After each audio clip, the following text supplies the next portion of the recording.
जय जगन्नाथ केमिति अछन आपण माने मु स्नेहा स्नेहा डेली लाइफ को आपण माननको स्वागत।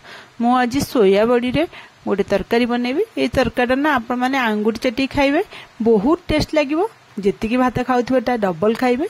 मु प्रथमे गरम पानी रे सोया बड़ी को बतुरी देथिली 15-20 मिनिट। से भले बतुरी गला परे मु ताको चिपुड़ी के एमती गोटे जगह काढी दउची आ लूण पकई के मु ताको बतुरी थिली। तब से जगह काढी साइला परे मु आउटिके लूण एठी पकई देइची।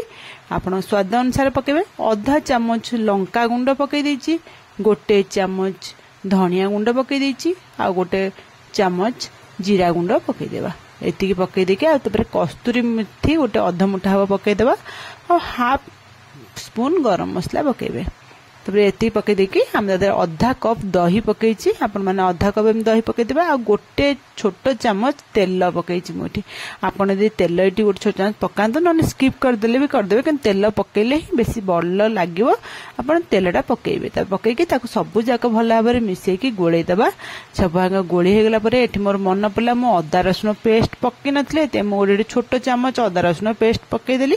आपण माने किंतु से दही पकेला बेले सब जाक पकई देबे। अदा रसुन पेस्ट सेठी पकई देके सब जाक मिसई के एमती ताको भला भाबरे गोळेई देके गोटे आधा घंटा छाडी देबे से मैग्नेट हवा पई। तापर हम चलन गोटे कढ़ई बसी दी। से कढ़ई रे अल्प गोटे चामच हम रिफाइन तेल देछि। तेल गरम होला परे गोटे छोटो प्याज को स्लाइस करी काटली ताको पकईछि आ गोटे छोटो रसुन, गोटे इंच अदा आ 3टा सुखिला लंका। आपण राग देखिकी ही लंका पकईबे।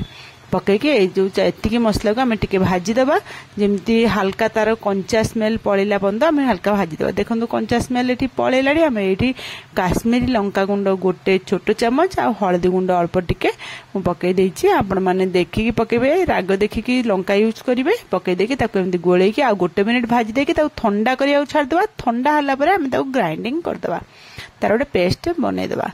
तापर मु सेही कढ़ई को धोईकी सेतरे रिफाइन तेल अल्प टिके देली। तेल गरम होला परे मोटी गोटे आलू को काटिकी रखिथिली क्यूब साइज रे। से आलू को पकईके हल्का भाजी देबे, जेमती आलू रे हल्का कलर आसीजो। आपण देखि पारथुवे एती कलर जेमती पळे आसीबो। आ बेसी भाजी दरकार नै, एती कलर हले आपण ताको काढी देबा। तापर फेर से कढ़ई रे आ टिके तेल पकेबा। आ गोटे चामच 1.5 चामच तेल पकेबे। तेल गरम होला परे दालचीनी, गुजराती आ तेजपत्र एतिकी पकई देकी हमें ताको गोळेई देबा। गोळेई देकी तापर आमे बेसी ताको हाई फ्लेम एठी रखिबेनी, नने पोड़ी जिवो। हम ताको गोळेई देबा, खाली जस्ट गोळेई देकी तादर में जो मसलाटा भाजी की जो पेस्ट करथले ना पियाज अदा रसुन सुखिला लंका, से जो पेस्ट को हम एठी पकई देबा। पकई देकी संग संग गोळेइबे, नले जो तेल रे मसलाटा पल्ला माने अल्प तेल पड़छि ना तेलटा छिटकीबो। हेति तापर हम ताको गोळेई देला परे जेतिके आ ग्राइंडिंग जार रे मसला लागिथनो ताको धोई की ग्राइंडिंग जारटा हम से पानीटा को एथरा ऐड कर देबा। से पानी आ मसला को भला भाबरे गोळेई की मिसई की ताको फुटै देबा। ए मसलाटा मीडियम फ्लेम रे 5 मिनिट रु 7 मिनिट लागिवो कसिया पई। मसलाटा को भलो करी कसी दबा। देखन देबे मसलाटा पूरा कसी हे गेला। आपण माने देखि पारथिबे मसला पूरा कसी हे गेला। आ एठी मसला कसिया दरकार नै। एठी मु से जो मैग्नेट कर रखिदिली सोया बड़ी आ दही संगरे ताको आ से भाजी के हम जो आलू रखिले सब जंग एठी पकई देबा।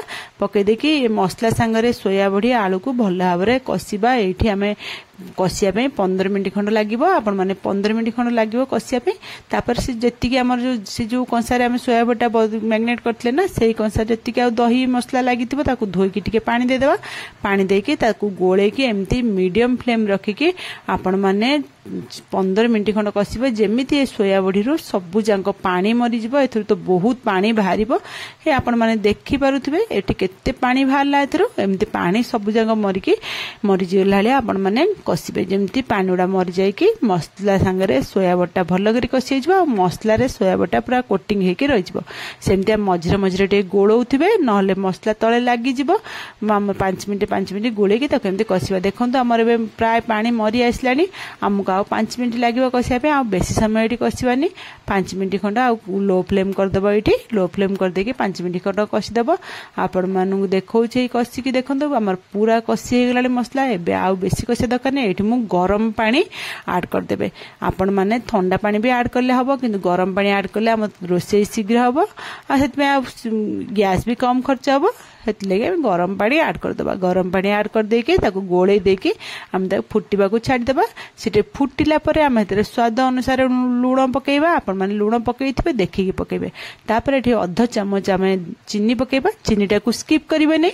जो माने चीनी न खाउछंती गुड़ पकई पारिबे किंतु स्किप करिवेनी काईना हम दही पड़ी ना तार खट्टा मिठार बैलेंस ठीक रहा पे आमे एठी चीनी टिके ऐड कर देइछु अध चामच हम पकईदेवे तापर ताकू 5 मिनट फुटे देला परे हमर देखंतु एबे सोया बड़ी रेसिपी हम रेडी हो गला। ए तरकारीटा ना बहुत बढ़िया लगे खाया पे तापर आम टिके धनिया पत्र छिंचीदबा छिंची गोले की ताकू 15 मिनट खंड आ छाड़ीदबा जेमती भल करी से फ्लेवर गुड़ा भल करी माने जो सोया बड़ी आलू रे मिसी जिवो।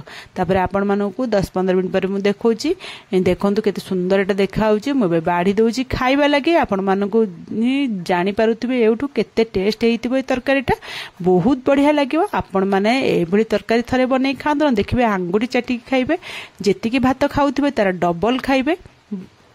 निश्चय आपण मानक ये रेसिपीटा बहुत भल लगे। भल लगिले मो चैनल को लाइक शेयर सब्सक्राइब निश्चय करिवे। मु ये जो सोया बड़ी तरकारीटा ना आपण माने प्लेन भात मु तो एठी लेमन राइस करछि आपण माने प्लेन भात संगे भी एटा खाई परिबे रुटी संगे भी खाई परिबे पिल्ला मानक भी तो बहुत बढ़िया लागबो। आ सोया बड़ी रे बहुत प्रोटीन अछि आपण माने ए भली थरे सोया बड़ी घरे बनै के खांतु घरे समस्त खाइबा को दियंतु। रहउची जय जगन्नाथ।